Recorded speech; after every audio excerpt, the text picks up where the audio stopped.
Hey folks, as topsy-turvy as 2025 has been, particularly with all the eclipses and the planets moving through Pisces and whatnot, we've just had some major shifts and we're on the brink of even more in the next month.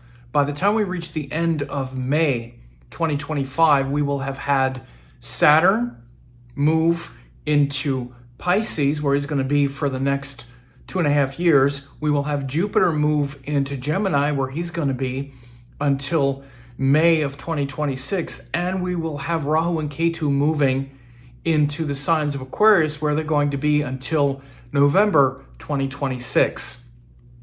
So, to summarize, even though 2025 has been pretty unpredictable, even sort of tumultuous with eclipses and this need to let go of things that we can't control and all of those things I've been saying, there's been a big shift now, and we're right on the cusp and the verge of solidifying what that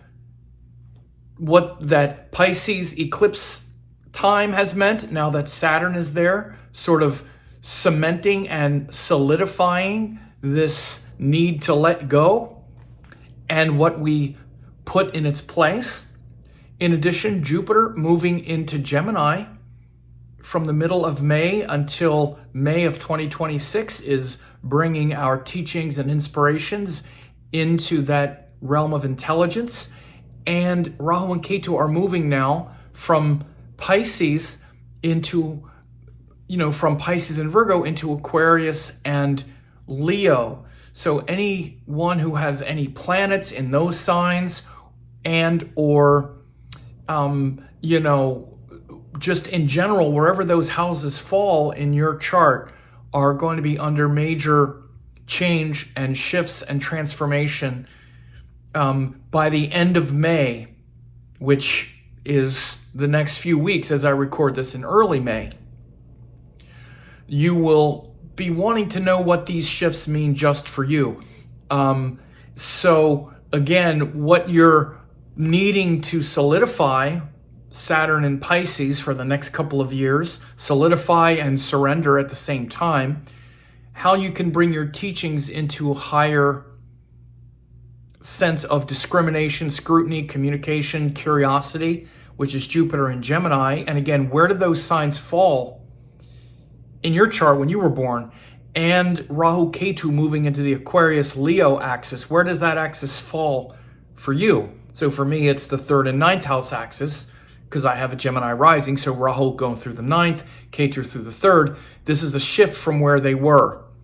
So this is a huge time right now. By the end of May, we're going to be ready and in need of understanding our major shifts for the next year and a half at least, and in fact up to 2 years, because these long-term transits lock long-term evolutionary principles into place, and they're all shifting here by the end of May. And in fact, Saturn moved into Pisces at the end of March. So this means that within 2 months here, in the midst of an already transformative year, all 3 or 4 rather of the outer planets, that's Saturn, Jupiter, Rahu, and Ketu, are all shifting. So very important to understand and stay tuned for that. But also, I'm doing quick 15 minutes of me talking about how these things will shift and impact your life and your chart, looking specifically at Saturn in Pisces. Again, if you have planets there, even if you don't, it's going to put pressure to activate this house. Jupiter in Pisces, again, if you have planets Jupiter in Gemini, if you have planets there, or whatever house that falls in for you, like if you're Scorpio, even if you don't have any planets there, it's going through your 8th house, moving from your 7th to your 8th house. What does that mean? And again, Rahu going into Aquarius and Ketu in Leo, even if you don't have any planets there, what does that shift mean for you? So as you can see, I'm in a new location You've seen these are the changes in my life that have been dissolved. Selling my condo, making big shifts in my work, all needing to, float and be nimble in this life. So again, these big shifts are happening for all of us. I'm glad I know astrology and know what's coming next. And if you want to know what's coming next and have me spend, again, 15 minutes, I can say a lot in 15 minutes about these big shifts in your life and in your chart. I'll also obviously look at your dasha cycles and whatnot as well. And you can go ahead and get the reading and then give me a note about what's happening in your life, and I'll send you a recording. Either way, your relationship with teachings, inspiration, purpose, gurus will be shifting by the end of May. Your obsessions with Rahu and your withdrawal from Ketu will also be shifting.